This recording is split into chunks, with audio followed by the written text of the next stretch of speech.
नमस्कार विद्यार्थी मित्रमैत्रिणींनो, पुन्हा एकदा सर्वांचे स्वागत.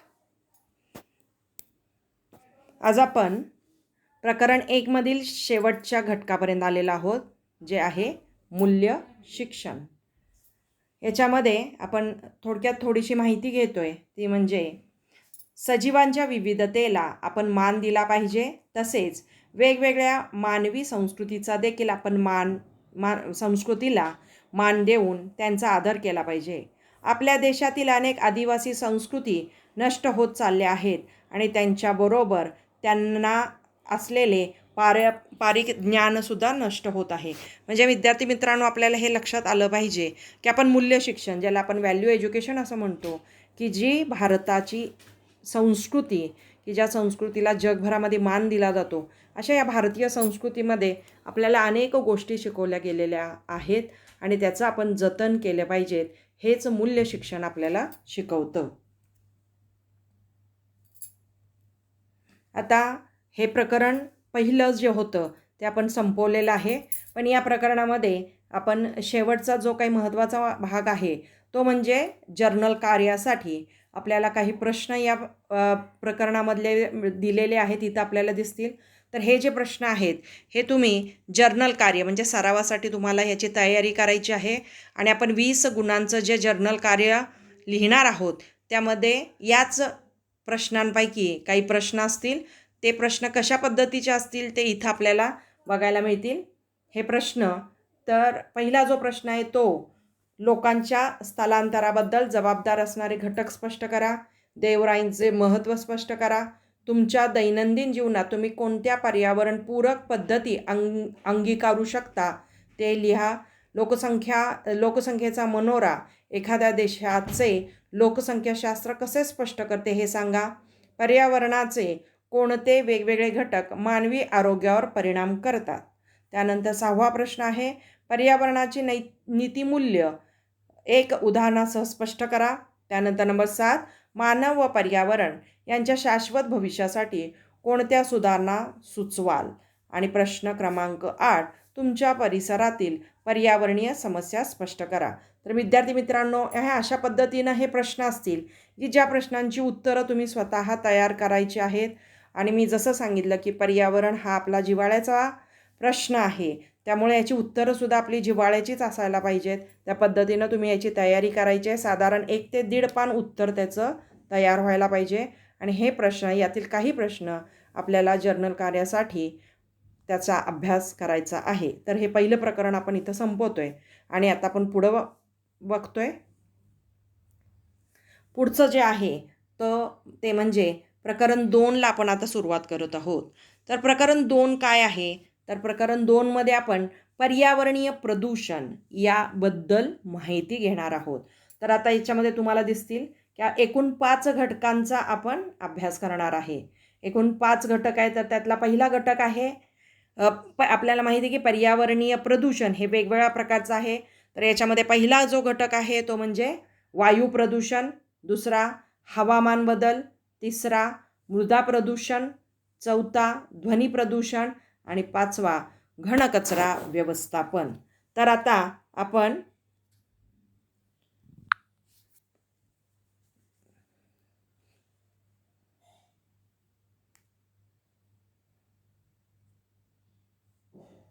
पहिल्या घटकाला सुरुवात करत आहोत.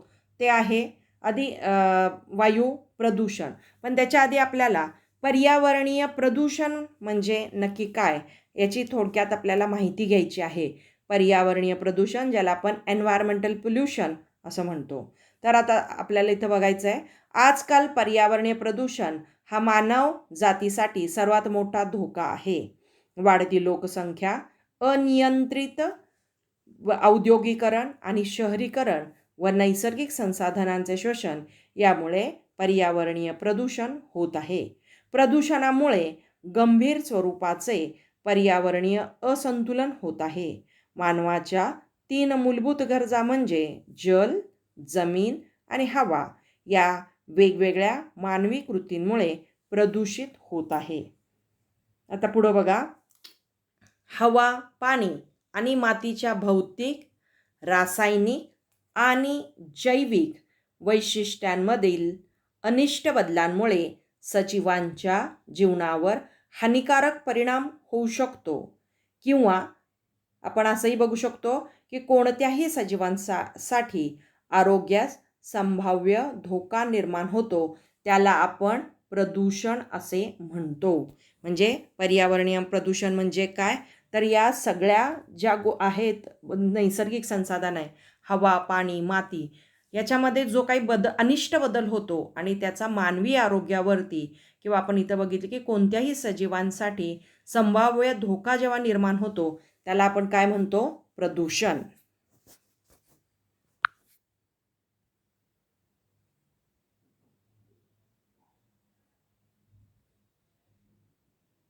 आता इथं आपल्याला बघायला मिळेल त्याची दुसरी एक व्याख्या, सजीवांना अपायकारक किंवा विषारी असे पदार्थ पर्यावरणात मिसळण्याची जी प्रक्रिया आहे त्याला आपण पर्यावरणीय प्रदूषण असं म्हणतो. पर्यावरणातील हवा, जल व मृदा अशा घटकांमध्ये अपायकारक पदार्थ मिसळल्याने पर्यावरणीय प्रदूषण होते. तर हे आपल्या वेगवेगळ्या प्रकारच्या आपण व्याख्या याच्यामध्ये बघितलेल्या आहेत.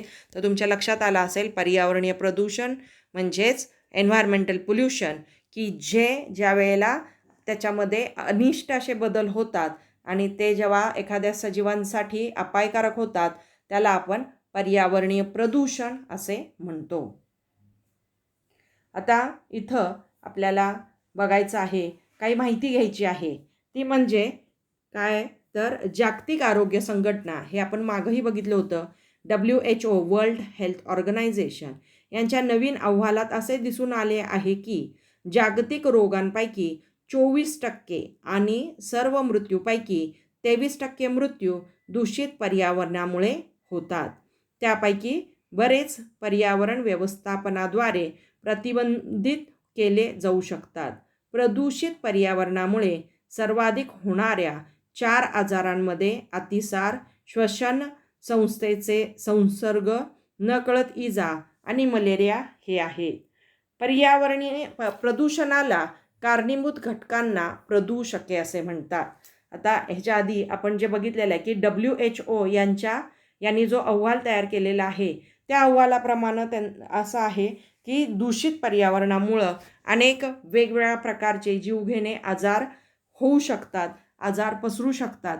आणि त्यामुळं आपल्याला संत गाडगे महाराजांनी आपण बघितलं की त्या काळी आपल्याला सांगितलं होतं की आपला परिसर हा स्वच्छ असला पाहिजे, आपलं आजूबाजूचं पर्यावरण हे स्वच्छ व सुदृढ असायला पाहिजे, तरच आपण निरोगी राहू शकतो. पण आज आपण बघतोय की ज्या पद्धतीनं लोकसंख्या वाढायला लागलेली आहे, औद्योगिकरण वाढायला लागलेलं आहे, वाहतुकीची साधनं वाढायला लागलेली आहेत आणि आज या सगळ्यांमुळं आज सगळ्या जगापुढं गंभीर असणारी एक समस्या आहे, ती म्हणजे पर्यावरणीय प्रदूषण. आता हे प्रदूषण म्हणजे काय हे आपण बघितलेलं आहे. आता आपण त्याच्या पुढं बघतोय की प्रदूषणाला कारणीभूत घटकांना प्रदूषके असे म्हणतात. आता आपण प्रदूषण म्हणजे काय बघितलं, पण याच्यामध्ये आपण बघतो इथं की प्रदूषणाला कारणीभूत घटक जे आहेत त्यांना आपण काय म्हणतो, प्रदूषके. आता प्रदूषके म्हणजे काय, तर कोणताही घन, द्रव किंवा वायुरूप पदार्थ अशा प्रमाणात असेल की जो पर्यावरणाला हानिकारक ठरू शकतो किंवा असू शकतो. म्हणजे आपल्याला कोणत्याही प्रकारे म्हणजे तो घनरूप, द्रवरूप किंवा वायुरूप जे काय पदार्थ आहेत हे जेव्हा पर्यावरणाला हानिकारक ठरतात तेव्हा त्याला आपण काय म्हणतो, तर प्रदूषण. इथं आपण एक त्याच्याबद्दलचं एक स्लोगन आपण बघतोय की प्रदूषणाचा धोका हा अणुयुद्धापेक्षा मोठा. म्हणजे प्रदूषण हे अणुयुद्ध जे होतं त्याच्यापेक्षाही मोठा धोका त्याचा असू शकतो आहे. आणि म्हणूनच आपल्याला निरोगी राहायचं असेल, आपल्याला प्रदूषणमुक्त जर पर्यावरण करायचं असेल तर ती आपली जबाबदारी असणार आहे की आपण कशा पद्धतीनं पर्यावरण स्वच्छ व सुंदर ठेवलं पाहिजे. आता याच्यामध्ये आपण घटक क्रमांक पहिला बघतोय, घटक क्रमांक 1, ज्याच्यामध्ये पहिला घटक आहे आपण जो बघतोय तो म्हणजे वायू प्रदूषण. आता याच्यामध्ये तुम्हाला लक्षात आलं असेल वायू प्रदूषण की ज्याला आपण इंग्लिशमध्ये एअर पोल्युशन असं म्हणतात. वायू प्रदूषण ज्याला आपण एअर पोल्युशन असं म्हणतो. आता हे वायू प्रदूषण नक्की काय आहे? तर आपण बघितलेलं आहे की एखाद्या सजीवाला जर जगायचं असेल तर त्याला ऑक्सिजन हे अतिशय महत्त्वाचं आहे. म्हणजेच एक वेळ एखादा जीव अन्न आणि पाण्यावाचून काही वेळ जगू शकेल, पण ऑक्सिजनशिवाय जगू शकणार नाही. आणि म्हणून हवा हे जे नैसर्गिक संसाधन आहे हे खूप महत्त्वाचं आहे. स्वच्छ हवा असणं हे खूप महत्त्वाचे आहे आणि हे निसर्गाने त्याची तरतूद केलेली आहे. म्हणजे जी जंगलं आहेत ती पृथ्वीचे फुफ्फुस असं म्हटलं जातं. जसं आपल्या शरीरातलं फुफ्फुस हे हवा शुद्ध करण्याचं काम करतं, तशाच पद्धतीने जंगलं ही हवा शुद्ध ठेवण्याचं काम करतात. पण आज आपण बघतोय की जंगलांचं प्रमाण कशा पद्धतीनं कमी व्हायला लागलेलं आहे आणि त्याचा परिणाम म्हणूनच आज वायू प्रदूषणाचं प्रमाण वाढायला लागलेलं आहे. आता हे वायू प्रदूषण म्हणजे काय? ज्याला आपण मगाशी मी जसं सांगितलं की एअर पोल्युशन म्हणजे काय आहे नक्की? तर बघा, वायू प्रदूषणात अपायकारक कण, जैविक रेणू किंवा इतर हानिकारक पदार्थांचा पृथ्वीच्या वातावरणात शिरकाव होतो. याला आपण काय म्हणतो? वायू प्रदूषण. यामुळे रोग, मानवाचा मृत्यू व इतर सजीवांचे नुकसान होते.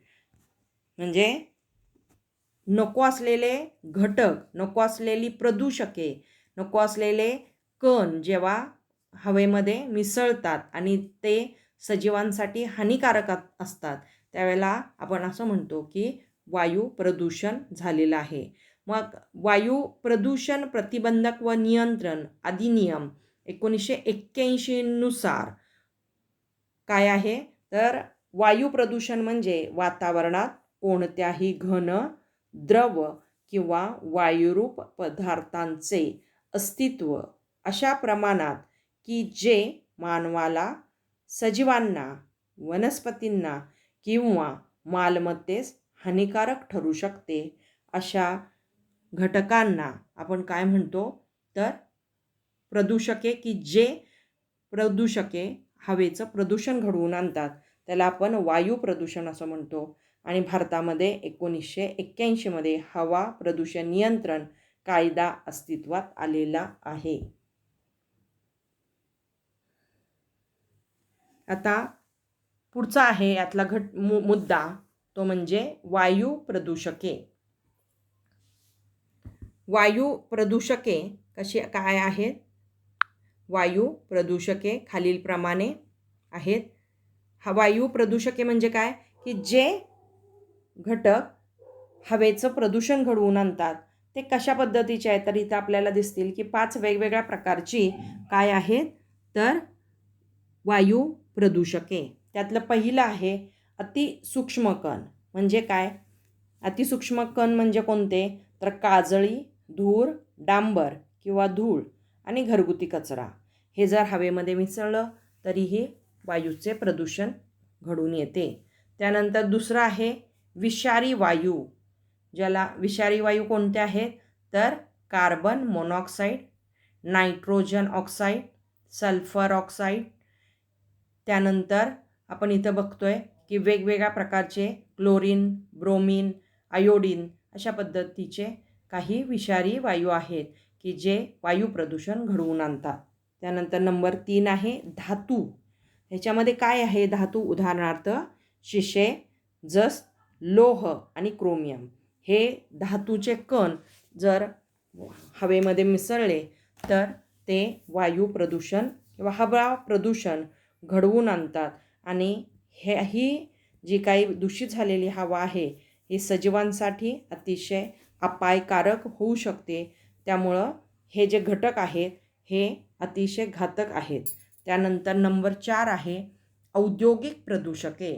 आज आपण जसं मी मगाशी बघितलं की मोठ्या प्रमाणामध्ये औद्योगिकरण वाढलेलं आहे आणि या औद्योगिकरणातून, या कारखान्यातून वेगवेगळ्या प्रकारचे विषारी वायू बाहेर सोडले जातात की जे हवेमध्ये मिसळतात आणि हवेचं प्रदूषण घडवून आणतात. यामध्ये बेन्झिन, इथर, त्यानंतर सायनाइड संयुगे इत्यादी अशा पद्धतीची काही विषारी घटक आहेत की जे हवेमध्ये मिसळतात आणि त्याच्यामुळे वायू प्रदूषण घडून येतं. त्यानंतर 5वं आहे कृषी प्रदूषके. कृषी प्रदूषके म्हणजे नक्की काय? तर आपण शेती आपल्याकडं आपण बघतो की भारत हा कृषीप्रधान देश आहे आणि आपल्याकडं शेती हा प्रमुख व्यवसाय आहे. तर या कृषी प्रदूषके म्हणजे आपण शेतामध्ये जे वेगवेगळ्या प्रकारची कीटकनाशकं वापरतो, तणनाशकाची फवारणी करतो, बुरशीनाशके वापरतो आणि रासायनिक खतं जी शेतामध्ये वापरली जातात. ज्यावेळेला ही शेतामध्ये सगळ्या पद्धतीची रासायनिक ह्या ज्या काही गोष्टी आहेत, म्हणजे उदाहरणार्थ कीटकनाशके, तणनाशके, बुरशीनाशके आणि रासायनिक खते यांची जेव्हा फवारणी केली जाते, त्यावेळेला त्यातला बराचसाच भाग हा डायरेक्ट हवेमध्ये काय होतो, तर मिसळला जातो आणि त्यामुळं हवेचं प्रदूषण घडून येतं. आणि अशा पद्धतीची प्रदूषित झालेली हवा जर श्वसनावाटे आपल्या शरीरामध्ये गेली, तर हे आपल्या शरीरासाठी अतिशय घातक आहे आणि म्हणूनच वायू प्रदूषण हे आज एक गंभीर समस्या अख्ख्या सगळ्या जगापुढे उभी आहे. त्यामुळं वायू प्रदूषण हे आपल्याला काळजीपूर्वक अभ्यास करायला पाहिजे की हे कशा पद्धतीनं होतं, याचे परिणाम काय होतात, अशा पद्धतीनं आपण बघणार आहोत.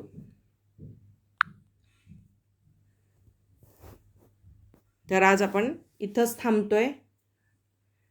पुढच्या लेक्चरमध्ये आपण उरलेल्या जे काही घटक आहेत त्याचा अभ्यास करणार आहे. आत्तापर्यंत जे काही आपण अभ्यास घेतलेला आहे त्याचं रिव्हिजन व्हायला पाहिजे.